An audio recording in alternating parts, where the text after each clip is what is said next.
Okay, we are going to be working on the Meng, Israeli Heavy Armored Personnel Carrier Namer, or however else you might pronounce it.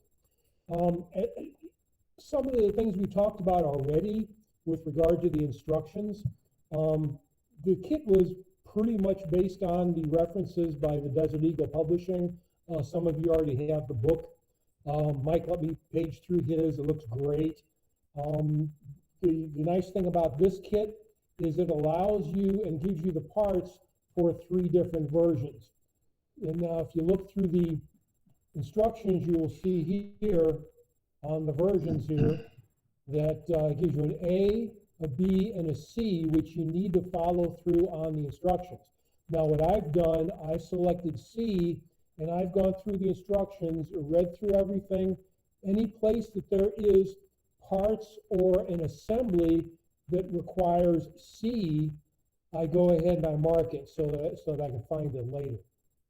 Okay, now looking at what they are, you need to decide whether you're going to work on the trophy active protection system or the command system, which is really just a lot of antennas. It's the radio command vehicle, or the late heavy APC version, which was the latest version before they started putting the trophy active protection system on. And I'm going with C. So again, go through it with a marker, mark which one you're going to use. There are also references in the instructions for the add-on kits, like the mine plows or the ram, and those are noted later. Now, with regard to the sprues in the kit, now I'm sure you've all fondled these already. I hope you've been careful because many of these sprues have very delicate parts on them, and it's really easy to grab the sprue even in the package and accidentally break the grab handles. So please be careful with that as you're going through your sprues. And again, not all of the versions require the grab handles, but again, the version I've got has all the grab handles on it, and yes, I'll probably be putting stowage on that later. Starting with the first step, step 1, complete the parts as shown. We'll go through this. Okay, step 1 is, as we all know, road wheels, the drive sprocket and the return rollers, and the idler wheel. Okay, now this is going to be step 1. Now let me get back here and show you some details that will help you get through step 1. First off, don't panic because you can't find the idler wheels. The idler wheels are not on a sprue, and you're not going to find the polycaps because you have to go to this. Inside of this bag is where you will find the separate idler wheels already completely assembled for you. It's all one part, and the polycaps are in here as well, so you're going to need to pull that out. Okay. I noticed that on these, on the inside of the idler, there were a couple of what might have been mismold marks that you're going to have to file down on the back of the idler wheel before gluing them together. Before gluing in the cap which holds the poly cap. Let's look at that here. Okay, this is the idler wheel. It comes as one piece. Notice there's no sprue marking number on it because it's in its own little bag inside, and it's completely done. But there are some nubs on here around this section here which could keep you from gluing in B13. You want to make sure this is clean inside of there. Put the poly cap in, make sure it goes all the way in, dry fit B13 and make sure that goes all the way on. Okay. Next, the sequencing of putting the wheels together. There are several parts here. You want to make sure that you're putting in A1 and A9 first. Looking at that. This little ring is it's one of these delicate parts. It's very easy to screw this up. If you try to put this onto glue this onto A3, you can glue it easily, accidentally crooked. Okay, it's much easier to drop A1 into place behind A9. It'll straighten itself out, and all you got to do is put a dab of glue in there to hold it in place. Then you can fasten it onto A3 and you're more likely to get a straight alignment by doing it this way. Then you push the polycap in behind A3, and you can glue that all into A8, okay? B2, which is the hubcap, can go on later, okay? Now, if you follow the sequence I just told you, it's got a much better chance of getting the wheels aligned straight. Okay. Here, go to the painted wheels. This is painted, done. Show you here how this should look when you're done. If you look at this, you got this little ring here is what the hard part is to keep straight. And that's why you want to put it into the front part first before gluing it onto the back part. And these came out really nice. Okay. All right, that's step one. Now, this is the part that I believe was missequenced. They did not think this through. We'll show you here in a minute what this is referring to. I'm saying in step two, go to step 3 and 4, or a combination of step 3 and 4, because mounting the swing arms, B41 and B42, it's better to put in the B19, B18 parts first, or do them in sets. Now let me show you what I'm talking about here. If we go to step 1 and 2, they want you to put these swing arms, the B41 and the opposite side B42, on first, okay? Now the thing is, if you push these down, if you put these in first, don't glue them, okay? You need the wiggle room so that you can put the springs in, okay? Now the important thing on that is these springs here can be very, very tight, and they're in step 4. Okay, putting these spring pieces on underneath those swing arms, if you got them in too tight or you've already glued them, you really have to jam in these springs.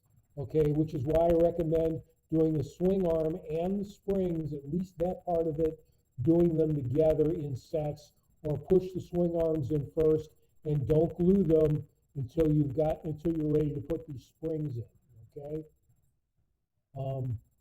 Again, the reason I point these things out is because I've done them, and I found out that it is very, very difficult to squeeze those springs in if you've glued the swing arms in first.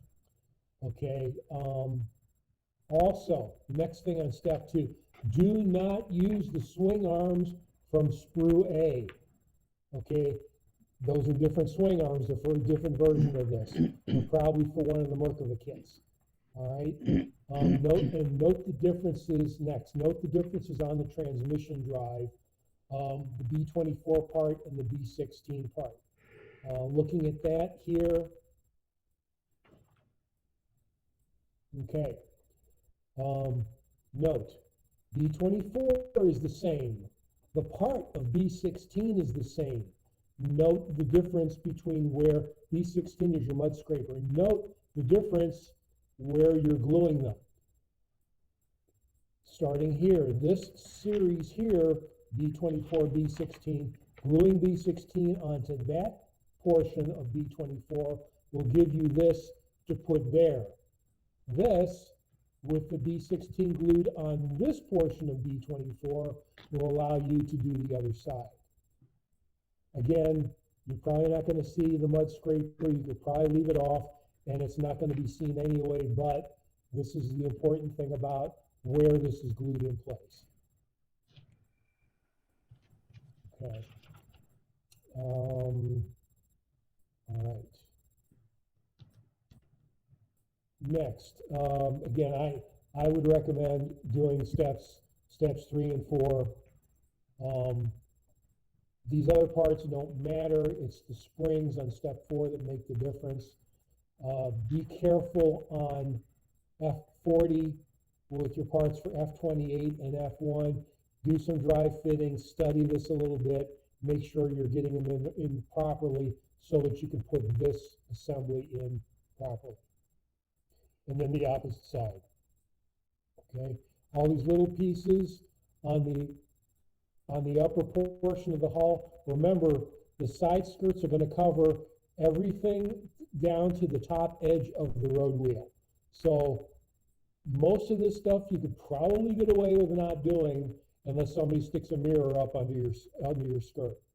Okay, that sounds dirty. Anyway, back to sequencing here. All right, step 4. Again, A6 and A7. This is talking about the swing arm with the springs. Okay, do them in sets is the best way to do that. Now, I recommend always leaving off the fiddly bits, such as C35, until you're ready to paint. Now, look at that. I'm talking about here is these little rings, the toe rings. They can be broken very easily, and I wait till I'm ready to paint before I put these on, and then I'll glue them in place or set them in place if I want to put chains through them later. Okay. Now, okay, I think that covers all of the warnings, all of the things that I either did wrong or did out of sequence according to the instructions, and found that there was an easier way to do it later. I think that covers all of my notes on the steps 1 through 4. Again, these other parts, you can put them on at any time. They're not interfering with anything. And that should be, let's go back up through my instructions one more time to see if there's anything else to talk about.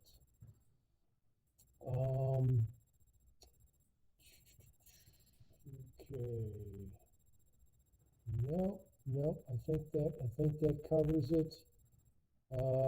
At this point, I am going to stop my sharing. Going to go back to seeing you guys.